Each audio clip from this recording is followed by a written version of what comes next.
Not enough. We now learn through the governor that there was a family of 11 on board that ill-fated boat, and they lost 9 members of that family. Children were lost. The age ranges of the victims are between 1 year old and 70 years old. Governor Mike Parsons of Missouri has been meeting with survivors and bereaved loved ones, trying to offer them some support. And really, there's no words you can say that's going to make that right at this moment. But you do have to give them encouragement that life does go on, and there will be a healing process. A severe thunderstorm warning was issued about a half hour before the duck boat capsized. The storm materialized quickly with winds over 60 miles per hour. 2 duck boats can be seen in amateur video taking on water. The video stops before one boat flips. That boat sank in 40 feet of water, but landed wheels down and rolled to a depth of 80 feet. On board at the time, 29 passengers and 2 crew members when it sank. The boat's driver was among those killed. The Stone County Sheriff cannot say if life vests were used. The NTSB and Coast Guard are taking over the investigation. The president of the company that owns the Branson duck boat says a sudden burst of high winds materialized before the one boat capsized. Early on, investigators will look at the thunderstorm warning. Was it communicated? Was it taken seriously? But even Governor Parsons says, in the end, the blame may point to a fast-moving freak storm. Bret? Mike Tobin, live in Branson. Mike, thanks. President Trump, who continues to tout what he's doing for the U.S. economy, is facing new questions tonight about a different form of commerce. It involves discussions of a payoff to a former model who says she had an affair with businessman Donald Trump. And those discussions with Mr. Trump's lawyer are on tape and now are in the hands of federal investigators. Correspondent Kevin Cork straightens it all out from the North Lawn of the White House. Good evening, Kevin. Evening, Brett. In fact, within the last half an hour, we received a statement from Lanny Davis, the attorney for Michael Cohen. In fact, he also tweeted out his statement. I posted that if you're following us online. It reads this way. Obviously, there's an ongoing investigation. We're sensitive to that. But suffice it to say that when the recording is heard, it will not hurt Michael Cohen. Any attempt at spin cannot change what is on the tape. Fox has confirmed that Mr. Cohen did, in fact, record conversations about payments to a former Playboy model that claimed she had an affair with Mr. Trump back in 2006. The FBI seized the 2-minute recording during a raid on Mr. Cohen's office earlier this year. The new revelation, however, comes as the Justice Department has widened its probe into 2016 election meddling to include questions about whether or not payments made by Mr. Trump's lawyer violated federal campaign finance laws. Fox News confirms Mr. Trump and Mr. Cohen discussed but never made a payment to Karen McDougal, a former Playboy model who claimed she had an affair with Mr. Trump back in 2006. The president's private attorney, Rudy Giuliani, told the New York Times, in the big scheme of things, it's powerful exculpatory evidence, adding that nothing in that conversation suggests that he had any knowledge of it in advance. If true, that could rebuff any presumed effort by the Mueller team to tie the candidate to any direct violation of the law. What's less clear? Why Mr. Cohen recorded his client in the first place, and just how many recordings there are. The latest twist in the never-ending 2016 saga comes just as the president headed to Bedminster, New Jersey for the weekend. The president didn't respond to shouted questions as he departed the White House this afternoon, instead leaving behind a Washington still abuzz following yesterday's announcement the White House planned to welcome Vladimir Putin to Washington sometime this fall, a decision that drew a predictably mixed reaction on Capitol Hill, with California Democrat Nancy Pelosi saying in a statement, President Trump's frightened fawning over Putin is an embarrassment and a grave threat to our democracy. New York Democratic Senator Chuck Schumer tweeted, until we know what happened at that 2-hour meeting in Helsinki, the president should have no more one-on-one interactions with Putin in the United States, in Russia, or anywhere else. But others called the move to continue the dialogue best for both countries. It's the signal of having a president in the White House who understands the role of strength to bring Vladimir Putin to the White House to meet firsthand, to continue these discussions and negotiations about a way to repair a broken relationship. As the two sides work out the details of Putin's fall visit, Moscow released videos of several new strategic weapons, including a nuclear-powered missile with unlimited range and hypersonic air-to-ground missiles. Few numbers for you, Bret. The Mueller probe so far has led to 32 indictments, 25 of those people Russian nationals. I can also tell you this, criminal charges, by the way, more specifically, one of the defendants is Paul Manafort, the former campaign chair for the president. He'll be on trial Wednesday in Virginia, Bret. Kevin Cork live on the North Lawn. Kevin, thank you. The Pentagon is planning to send $200 million in non-lethal military aid to Ukraine. The hardware includes secure communications, military mobility, night vision, and medical equipment.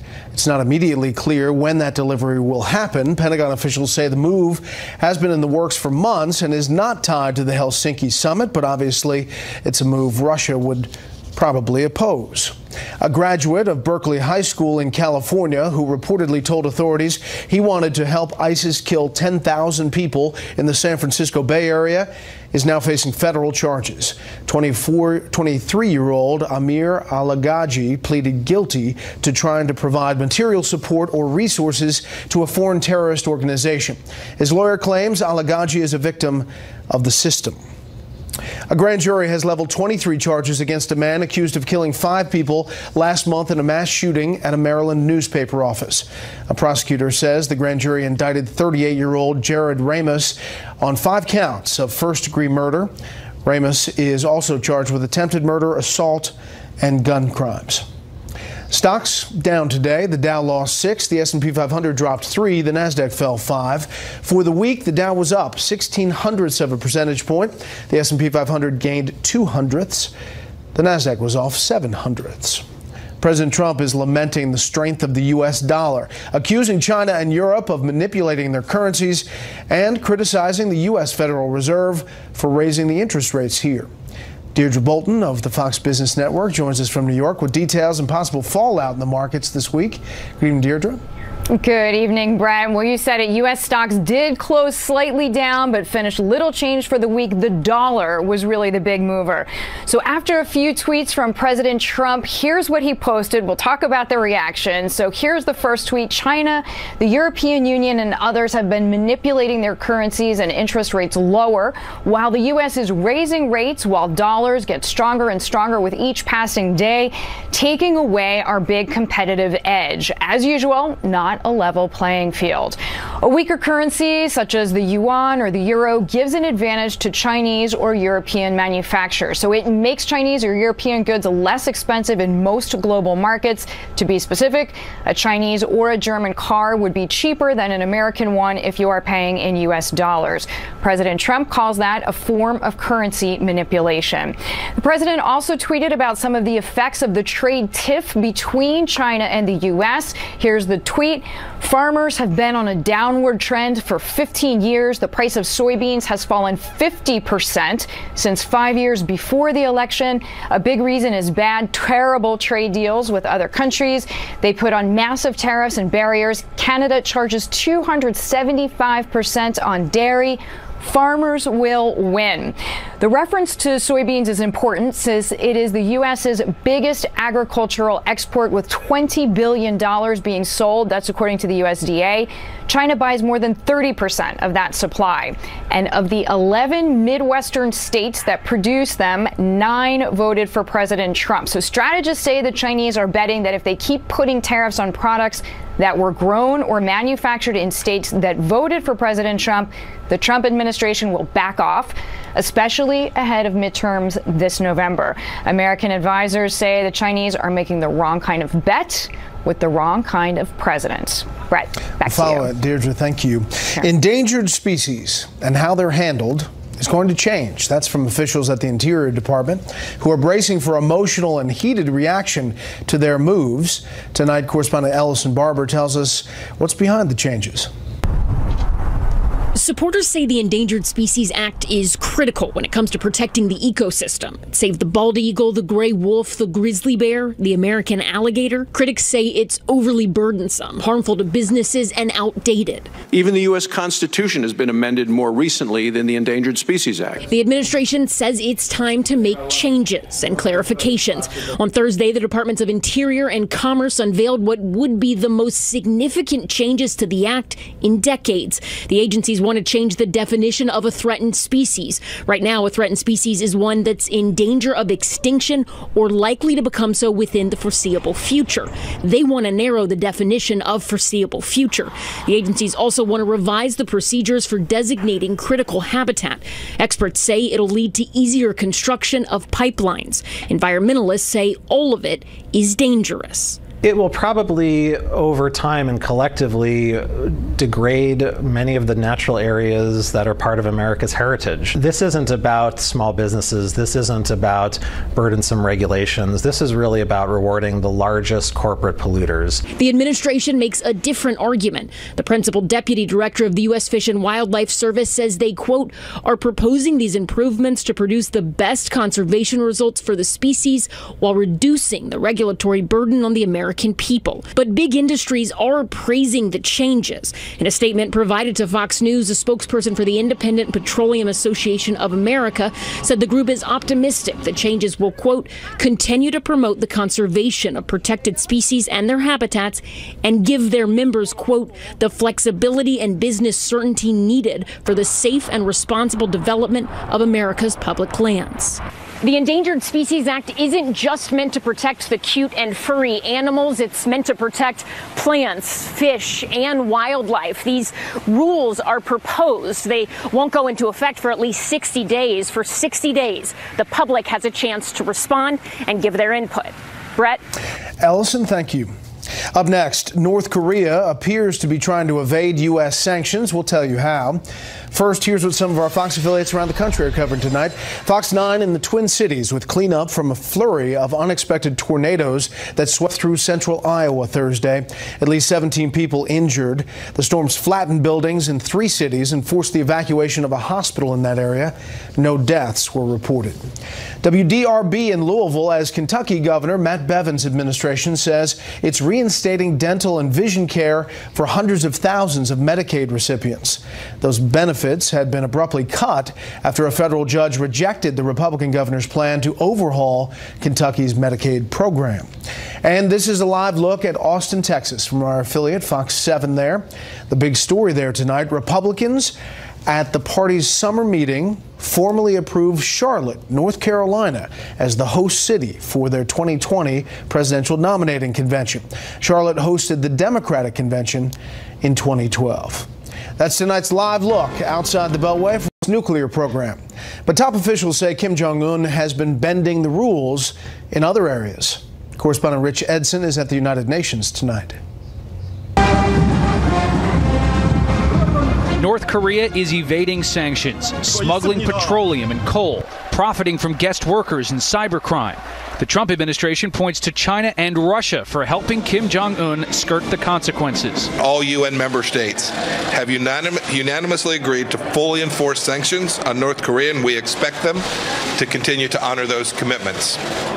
When sanctions are not enforced, the prospects for the successful denuclearization of North Korea are diminished. Secretary of State Mike Pompeo traveled to United Nations headquarters in New York to meet with UN Ambassador Nikki Haley, China, Russia, the rest of the UN Security Council, and Japan and South Korea.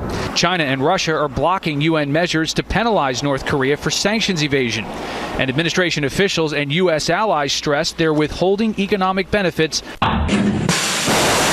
until Kim dismantles his nuclear program. We can't do one thing until we see North Korea respond to their promise to denuclearize. We have to see some sort of action. Discussions are taking place, but we're waiting for concrete action and deeds on the ground. Beyond assurances to Secretary Pompeo, it's unclear what specifically North Korea has agreed to do and how and when it will surrender its weapons programs. The State Department refuses to offer timelines and acknowledges there's a lot of work left in that effort. So what do we need to see? We need to see Chairman Kim do what he promised the world he would do. It's not very fancy, but it's the truth. And the Secretary continues expressing optimism. President Trump remains upbeat about the prospects of denuclearization of North Korea. So do I. As Russia calls for easing sanctions against North Korea and Secretary Pompeo calls him out for it, he also says the potential for another meeting between President Trump and President Putin would be valuable and make sense as the two countries have an awful lot of issues to work through. And the secretary says he hopes it happens this fall. Bret? Rich Edson live outside the United Nations. Rich, thanks. The top law enforcement official overseeing the probe of Russian election meddling is defending the indictment of foreign agents who may never see the inside of a U.S. courtroom. Chief Intelligence Correspondent Catherine Herridge has the latest tonight from the Aspen Security Forum in Colorado. Good evening, Catherine. Well, thank you, Bret, and good evening. The Deputy Attorney General Rod Rosenstein characterized the cyber threat as persistent and pervasive, adding that the Justice Department has a special obligation to call out the bad actors. Public attribution of foreign influence campaigns can help to counter and mitigate the harm caused by foreign-sponsored misinformation. When people are aware of the true sponsor, they can make better informed decisions. A new Justice Department report explains their strategy for confronting election meddling and details how bad actors operate. They target voting infrastructure like voting machines. They steal and weaponize voter data. They help politicians with compromising information like emails to damage political opponents. They spread false information and rely on unlawful lobbying efforts. One tech executive said he believes the same hackers who went after the Clinton emails remain active. Earlier this year, we did discover that a fake Microsoft domain had been established as the landing page for phishing attacks, and we saw metadata that suggested those phishing attacks were being directed at 3 candidates who are all standing for election in the midterm elections. During his session, the Director of National Intelligence, Dan Coats, who speaks for the 16 intelligence agencies, says the cyber threat goes well beyond election interference, and he said the bad actors are thinking big. I'm concerned about a cyber 9/11. Let's say you shut down Wall Street for a week. What does that do to world markets and people's investments? What about an attack on the electric grid in New England in January? There are people out there playing this game of chess with us in ways that want to take us down, and we have to be better than they. And experts here in Aspen emphasize that cyber can be used to really amplify the impact of conventional attacks as well, Bret. You know, Catherine, you've done a great job keeping us all informed from that forum, which had a lot of headlines, basically about Russia. What was overlooked as far as getting out of that forum as it comes to an end? Well, great question, Bret. I think one of the big headlines is that while Russia is a really aggressive cyber actor, really the greatest threat to the United States comes from China because it takes this whole of government approach. They're targeting not only military intelligence, but also economic intelligence. And it really is that bringing together of the whole Chinese institution, targeting the U.S. to gain the advantage, that's the long-term threat to this country, Bret. Catherine Herridge live in Aspen. Catherine, thank you. Up next, trying to hit the president at his hotel here in Washington. We'll explain and get reaction. First, beyond our borders tonight, Syrian state media says rebels in that country's southwest have started boarding buses to be transported to northwest Syria after giving up their fight against government forces along the frontier with Israel. That evacuation will put the Syrian government face to face with Israel along most of its frontier for the first time since 2011. Speaking of Israel, Israel pummeled Hamas targets in Gaza today, killing 4 Palestinians in a series of airstrikes after gunmen killed an Israeli soldier near the border. Israeli military officials say a terrorist squad fired at troops. One soldier was severely injured and later died. He was the first Israeli military fatality in months of violence along that Gaza border. A man apparently armed with a knife attacked passengers on a crowded bus today in northern Germany. 9 people were reported injured, 1 seriously. The man was eventually overpowered and arrested. Authorities believe the suspect had no background in terrorism, but did not talk about a motive. Just some of the other stories. President Trump by trying to take the booze out of his hotel. Why, you may ask, or how? Correspondent Doug McKelway has the story. 3 priests, 2 rabbis, and 2 former judges go into a bar. And what happened next is no joke. The 7 have filed a formal complaint with D.C.'s Alcoholic Beverage Regulation Administration, challenging the Trump International Hotel's liquor license. Say it loud, say it clear. Refugees are welcome here. The hotel has seen no shortage of protests. Its front entrance is always locked, police barricades stacked nearby at the ready. But the liquor license challenge is a novel one. Buried deep in the 236 pages of licensing regulations is the requirement, quote, the applicant is of good character. What the complaint says is the owner of the Trump International Hotel doesn't meet that definition, and so ABRA, the Alcohol Beverage Regulatory Administration, should take action. The complainants cite Trump's, quote, long and continuing record of lies, deceit, broken promises, business with known criminal figures, abuse of women, and racism.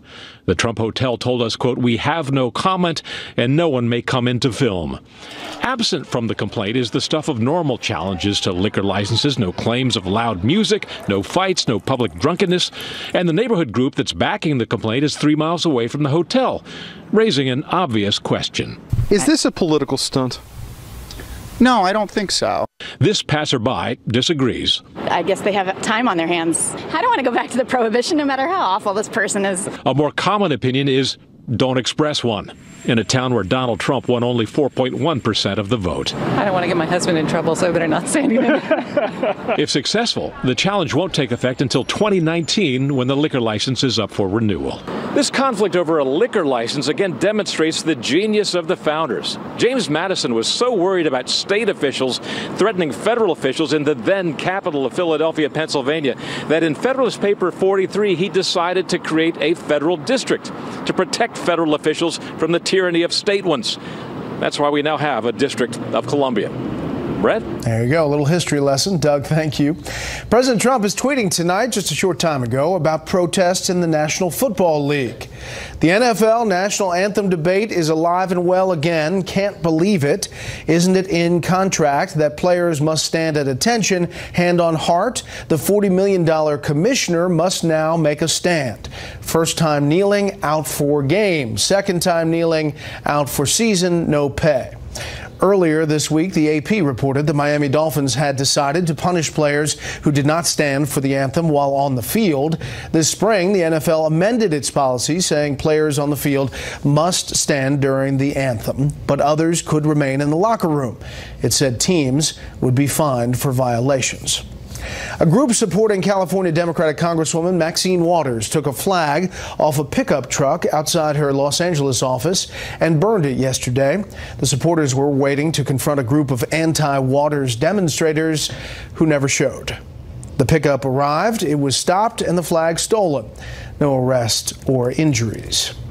Congressional Republicans will soften legislation to punish Chinese telecom giant ZTE. House and Senate lawmakers working on a defense bill adopted a House version of a measure excluding ZTE from U.S. government contracts, but allowing it to do business with private companies in the U.S. The Senate version called for the restoration of a full ban on ZTE that the Trump administration first imposed, then lifted. The Pentagon considers that company, ZTE, a national security threat. The company was found guilty in 2016 of repeatedly skirting American sanctions on Iran and North Korea.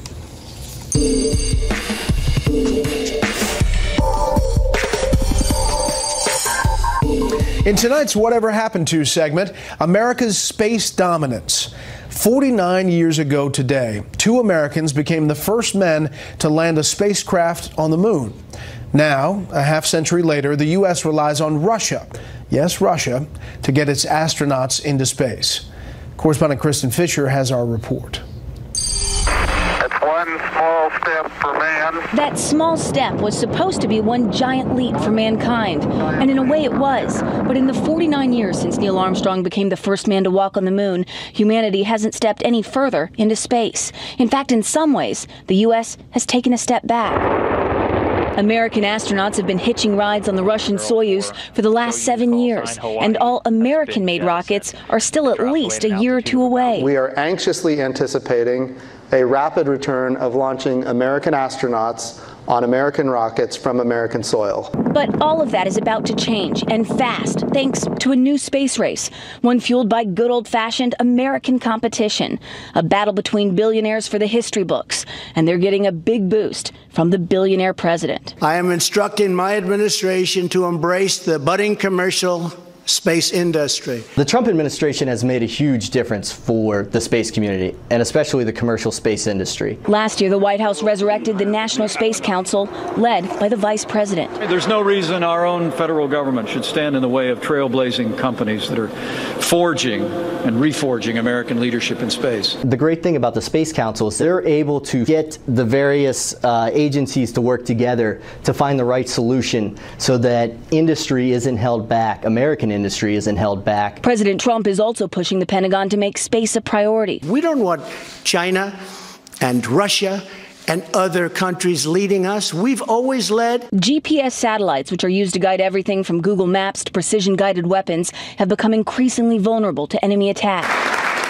Now President Trump is ordering the Pentagon to create a new branch of the military, the Space Force. When it comes to defending America, it is not enough to merely have an American presence in space. We must have American dominance in space. And Russia is already threatening the U.S. with a tough response if President Trump follows through with his plans for a space force. In fact, the Kremlin-run and aptly named Sputnik News claims Moscow is now developing a new type of electronic warfare aircraft, and its purpose is to disable U.S. spy satellites. Bret? Kristen, thanks. A momentous and confusing week for President Trump and his administration. The week it's Russia. I have President Putin. He just said it's not Russia. I will say this. I don't see any reason why it would be. The sentence should have been, I don't see any reason why it wouldn't be Russia. Is Russia still targeting the U.S.? Is Russia still targeting the U.S., Mr. President? Let's go. Make your way out. No, you don't believe that to be the case? Let's go. The president said thank you very much and was saying no to answering questions. I let him know we can't have this. We're not going to have it.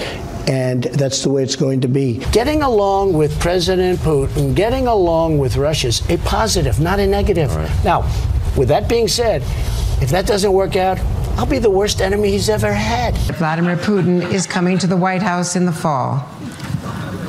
Say that again? That's going to be special. Well, that was special. 1 week watching from Monday to today. That's what we'll talk about this panel. Let's bring in our panel. Byron York, chief political correspondent of the Washington Examiner. A.B. Stoddard, associate editor at Real Clear Politics, and Washington Post columnist Mark Thiessen. Mark, welcome aboard to the panel. Your thoughts looking back at this week and where we've ended up now at the end of the week. Yeah, so, I mean, Donald Trump's press conference and his performance was cringeworthy, and watching him trying to walk it back was cringeworthy as well. But if you look at his Russia policies, they're pretty good. In fact, there is dramatic improvement over his predecessor. He expelled 60 Russian diplomats over Russia's chemical weapons attack in London. He's given $47 million to Ukraine in military aid, and just today they announced $200 million more in military aid to Ukraine. He's imposed new sanctions on Moscow for their violations of the INF Treaty. He got the NATO allies to kick in billions of dollars more. He's twice bombed Assad, Putin's ally. So if Vladimir Putin was trying to get more pro-Russia policies out of his support for Donald Trump, it kind of backfired on him. On Capitol Hill, A.B., the outrage was kind of really high at the beginning of the week. It kind of petered out, but then it's at a steady kind of outrage, right? Well, the news of the second summit was sort of the last thing that everyone wanted to hear, and that it would be scheduled for the fall right around the timing of the midterm elections was not welcome.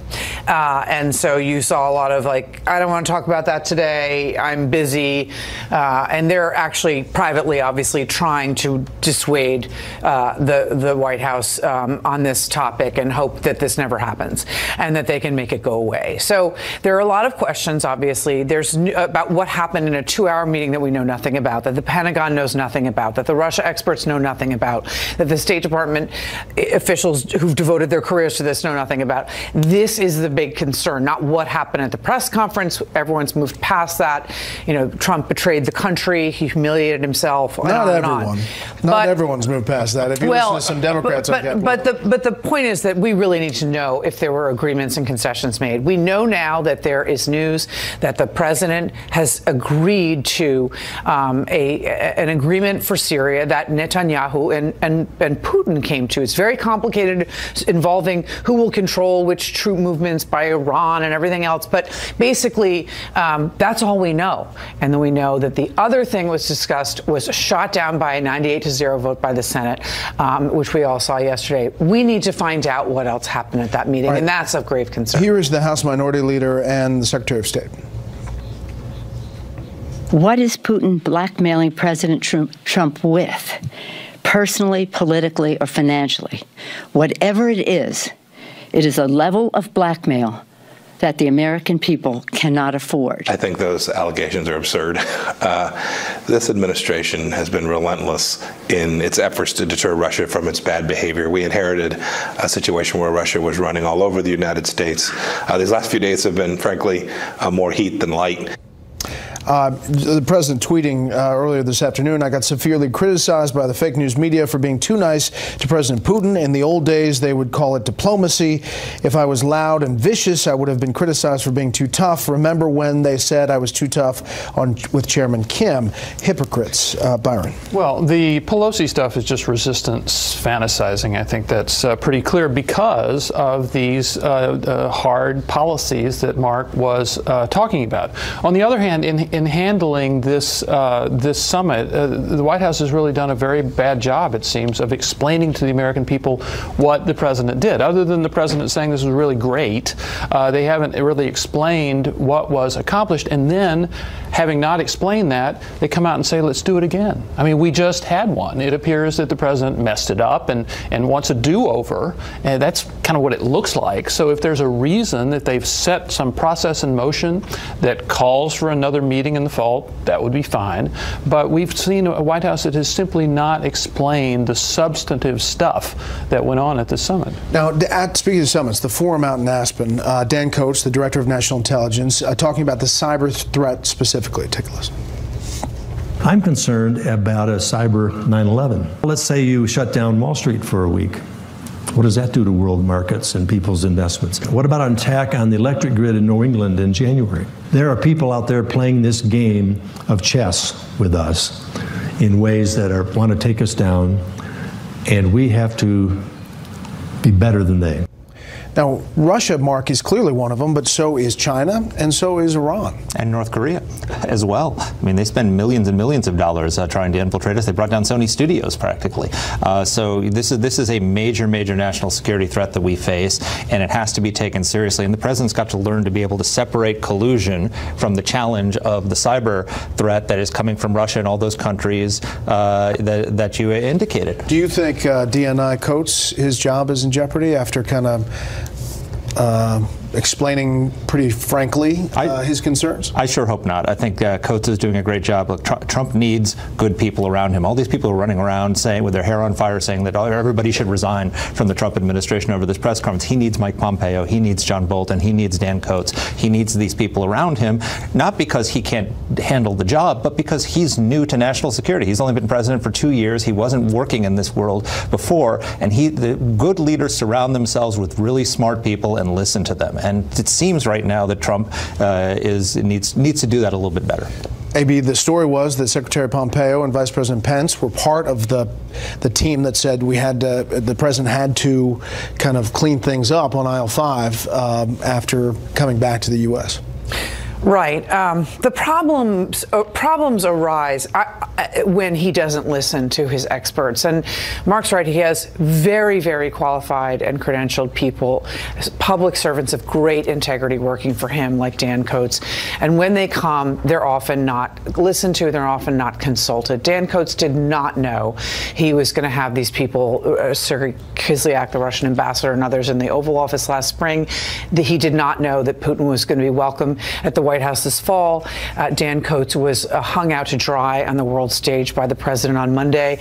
And this is what happens is the president, as he's grown into this job, has decided he doesn't always need to consult with them. And so we are also told that it was more what he saw on television than the words of Vice President Mike Pence and Secretary of State Mike Pompeo about turning this around that really made him come out with a clarification in an attempt to turn it around. Has he turned it around?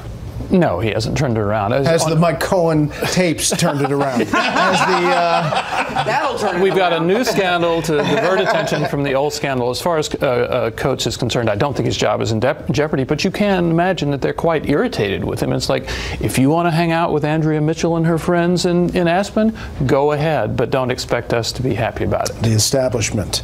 Next up, the Friday lightning round. Tariffs, Trump derangement syndrome here in D.C., maybe, plus winners and losers. Raised 50, and they matched us. I said, you don't match us. You can't match us because otherwise we're always going to be behind the eight ball. Would you ever get to 500, though? I'm ready to go to 500. Look, I'm not doing this for 20%? politics. I'm doing this to do the right thing for our country. Recently, U.S. officials made a lot of ridiculous remarks calling black white. They need to placate the people affected by the trade war.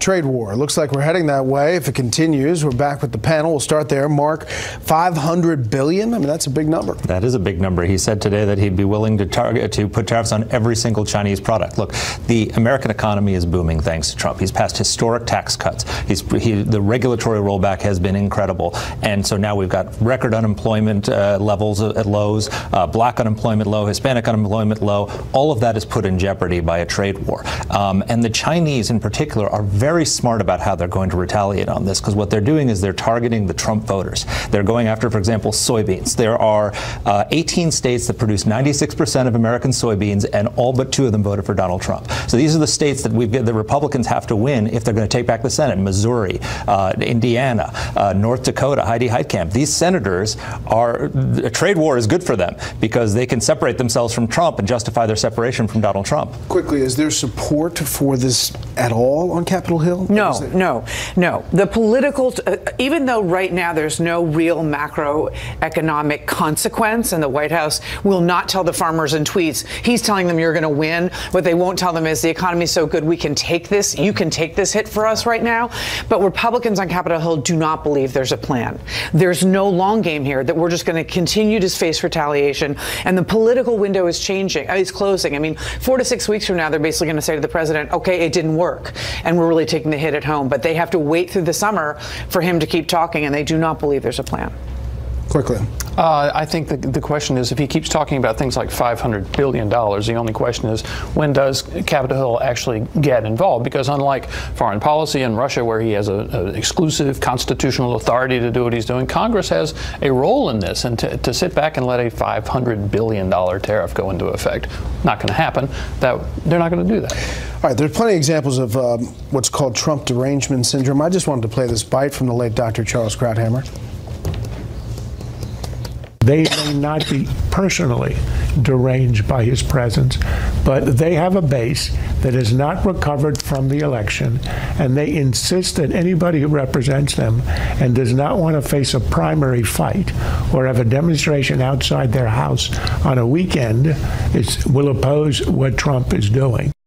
We missed that daily diagnosis. Let's do the winners and losers. Our winner first, then loser. Now, for me, the winner is the Russia hawks, because the drubbing that Donald Trump has taken because of that Putin press conference has further boxed him into this tough Russia policy. It makes him a lot harder if he gives anything away to Vladimir Putin. Loser? Loser is Bruce Willis, who announced this week against all that is holy and sacred that Die Hard is not a Christmas movie. Oh, boo. Winner and loser, AB? My winner is Vladimir Putin. Enough said. He had the best week, I think, of his career. And my loser is Dan Coats. And there actually is chatter about whether or not he will be fired, even though many Americans were wondering on Monday night if he would resign. I just think it's appalling. I hope that he gets to keep his job. Winner and loser, Baier. My winner is a family in Mount Dora, Florida. Had kind of a drab home. They decided to repaint it as an exact replica of Vincent van Gogh's Starry Night. The city did not like it, fined them $10,000, told them to change it. Is the city the loser? They went to court. Yeah, they are. They went to court and won, arguing that this had violated their First Amendment rights. So paint away, although maybe not next door to me. Loser is the British. They blew a chance to be in the World Cup finals. They are twisting themselves into a pretzel over Brexit, and they have lost their heads over Donald Trump. They are a complete mess, and things do not look like they're going to improve anytime soon. I usually don't do winners and losers. However, the winner this week is the man we just saw, Dr. Charles Krauthammer, our late colleague and friend, because we talked about his book a lot on this show. Take a listen. Charles Krauthammer, who has a book out you may have heard of. Charles has now officially sold 1 million copies of his best-selling book, Things That Matter. I will sign you a copy, Exactly. as you did for me. Mine is still available. Oh, there we go. I knew we had to get it in. I do think that Things That Matter is going to stay on the New York Times bestseller list for a good while longer. AB, you were correct. Things That Matter, #1, combined print and ebook, and #1 in paperback. They think it's Russia? The warning lights are blinking red again. Whoops, they just turned off the light. That must be the intelligence agents. I have President Putin. He just said it's not Russia. You smile. Let me finish. I don't see any reason why it would be. Tisk, tisk, tisk. What the hell is the guy doing? Yesterday was a day of infamy. Putin is a bald-faced liar. He lies like a mattress salesman on a quota. Clearly, the Russians tried to interfere in our elections. In a key sentence in my remarks, I said the word would instead of wouldn't. Sort of a double negative. It probably clarifies things pretty good. The White House has announced on Twitter that Vladimir